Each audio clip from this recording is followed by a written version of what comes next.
अस्सलामु अलैकुम वरहमतुल्लाहि वबरकातुहू। अल्हम्दुलिल्लाहि कफ़ा व सलामुन अला इबादिही अल्लज़ीना इस्तफ़ा, अम्मा बाद।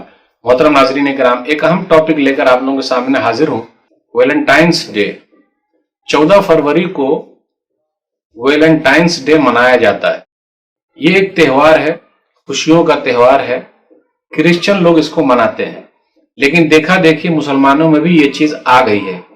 आइए जरा तारीख देखते हैं कि वैलेंटाइंस डे क्या है। असल में ये रोमियो की ईद है जो 1700 साल से चली आ रही है। अभी हम और आप 2021 में चल रहे हैं। 279 ईस्वी में ये चीज इजाद हुई है। रोमी लोग अपने अकीदे के हिसाब से खुदा से मोहब्बत का इजहार करते हैं। उनके खुदा को कॉपीड कहा जाता है। 14 फरवरी को यूनू देवी के नजदीक मुकद्दस दिन माना जाता है। यूनू को औरतों और शादी ब्याह की देवी कहा जाता है। या फिर इसलिए भी वैलेंटाइंस डे की तारीख है कि 3री सदी ईस्वी में वैलेंटाइन नामी एक आदमी था, राहिब था। उसको ईसाई राहिबा नन से प्यार हो गया, लेकिन चर्च के अंदर यह है कि दोनों शादी तो नहीं कर सकते। अब क्या हुआ, वो लोग मिलाप कर लिए, अपने तरीके से मिल लिए, तो बिल आखिर उस आदमी को कत्ल कर दिया गया, वैलेंटाइन को। फिर बाद में ये चीज मोहब्बत की तारीख के तौर पर मशहूर हो गया, ईद उल हुब, मोहब्बत की ईद। या फिर यह भी कहा जाता है कि वैलेंटाइन को कैद में रखा गया, जेल में रखा गया, क्योंकि इसने अपने मजहब को, रिलीजन को तब्दील नहीं किया था। तो उसको जेलर की बेटी से मोहब्बत हो गई, तो उसने मोहब्बत नामा लिखा, तुम्हारा वैलेंटाइन। तो यह वाकया 14 फरवरी 279 ईस्वी का है। तो हर 14 फरवरी को मोहब्बत की तजदीद की जाती है, मोहब्बत को नया किया जाता है। आखिर उस दिन क्या होता है, आइए जरा देखें। खुशी का इजहार किया जाता है।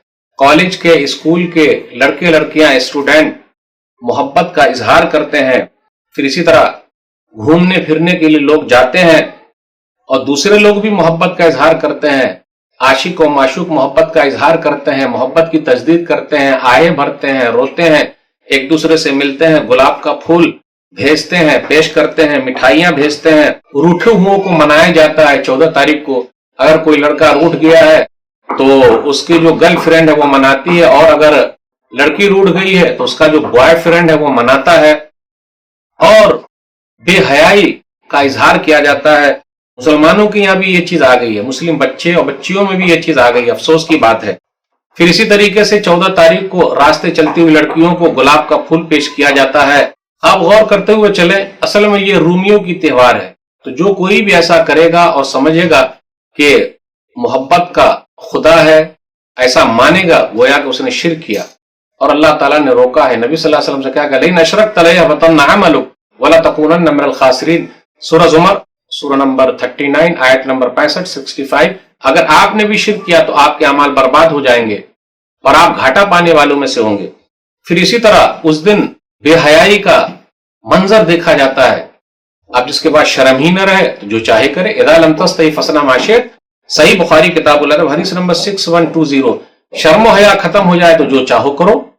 याद रखिएगा, शादी के बाद ही असली मोहब्बत है, उससे पहले जो भी इश्क करते हैं आशिको माशूक, ये सही नहीं। हदीस के अंदर आया, सुनन इब्न माजा किताबुन निकाह हदीस नंबर 1847, लम युरारिल मुतहाब्बैन मिसल निकाह, निकाह करने वाले से बेहतर दो मोहब्बत करने वाले नहीं देखे गए। तो जो लोग भी शादी से पहले ऐसा करते हो बिल्कुल गलत काम कर रहे हैं, और दूसरों के त्यौहार में शरीक होते हैं, उनका करना सही नहीं। मन तशब्बह बिक़ौमिन फहुव मिनहुम, सुनन अबी दाऊद किताबुल लिबास हदीस नंबर 4031। जो जिस कौम की मुशाबिहत इख्तियार करेगा, जिसके तरीके में चलेगा, उसी में से हो जाएगा। इसलिए मेरे भाइयों, मैं सबसे अपील करता हूं, नौजवान भाइयों से, बहनों से, स्टूडेंट से, फिर इसी तरह आशिक और माशूक से, शादी कर लीजिए, मोहब्बत करते रहिए। किसने कहा है? अपनी बीवी को कोई गुलाब का फूल नहीं देगा, लेकिन देख लीजिए शादी से पहले इधर उधर सब कुछ कर रहे हैं, चोर दरवाजा खोले हुए हैं। अल्लाह के वास्ते सब चीज से बच के रहिए। शराब, कबाब, शबाब, इससे हट के रहिए। और असली मोहब्बत तो शादी के बाद है, उससे पहले जो लोग ऐसा काम कर रहे हैं उनसे डरना चाहिए। अगर हम किसी को गुलाब का फूल दे रहे हैं, कहीं ऐसा ना वो हमारी बहन को भी दे दे, तो अगर हमारी बहन को दे देगा तो क्या हो जाएगा। इसलिए मैं अपने भाइयों से, बहनों से, नौजवान बच्चों से, स्टूडेंट से अपील करता हूं, اللہ کے واسطے سب چیزوں سے دور رہیے. اللہ ہم سب کو صحیح سمجھ عطا فرمائے. آمین. والسلام علیکم ورحمۃ اللہ وبرکاتہ.